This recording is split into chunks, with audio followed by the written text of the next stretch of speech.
practices are over, and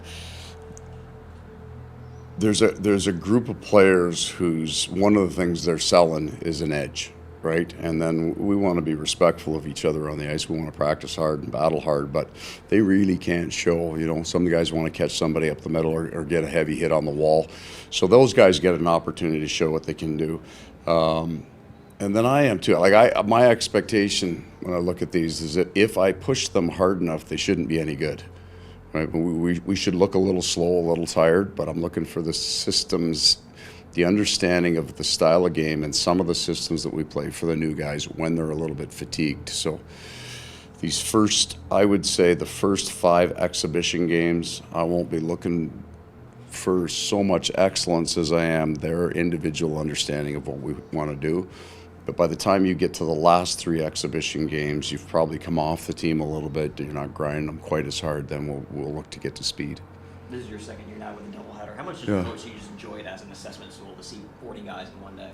I think it's a great tool in giving some players an opportunity that might not. So if you're going to run 6 games or 5 games, 5 exhibition games, you've got your number one priority is to get your A players up to speed. So that pushes a bunch of kids out of games.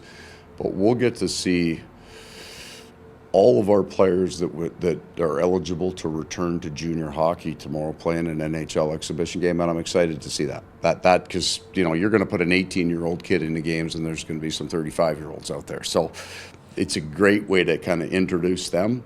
And the players that don't play in the games, there's no depth chart. It's basically all our players play in the first two games, and then I want to make sure I get some of those young guys in to get at least one look at them before they return, and then in some ways, the real competition starts for those other guys in the next game.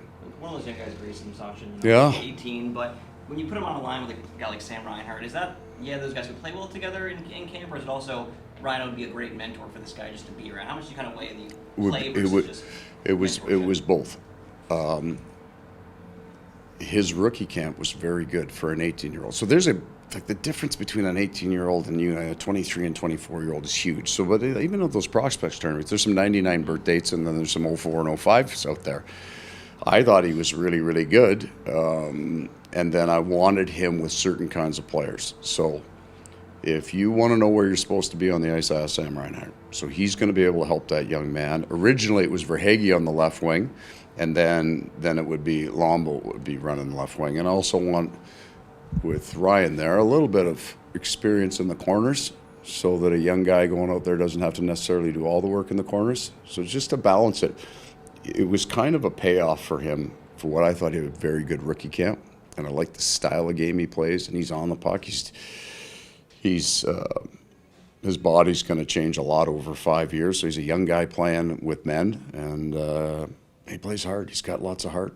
One guy that's a little bit farther along, missed the preseason last year, Justin sort of with an injury. Yep. He's really itching for his first preseason over the Cats. What sense do you get from him? So he misses. He's got the injury last year. We don't get to see him, and then he gets a year kind of pro under his belt. So he comes back to this training camp in a way different mindset than last year. When he's healthy, he looks good, but he also understands what we're doing.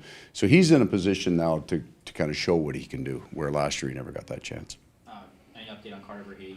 So yeah, he IR'd skate, and he's feeling much better. He is going to IR skate again tomorrow, the day off, but I think there's a chance he returns to full practice for us.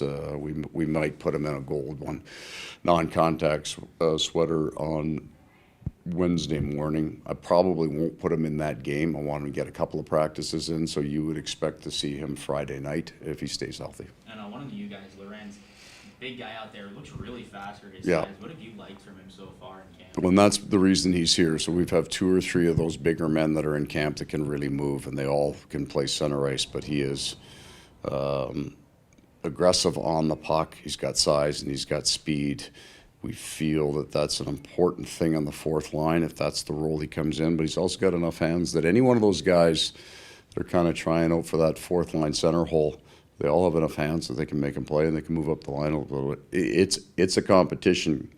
I'm not going to go through each name, but there's at least one player in that fourth line center hole that I didn't know, that maybe I didn't have on my list of a guy that's going to get it, and now he's in the mix. So there's some competition for that job.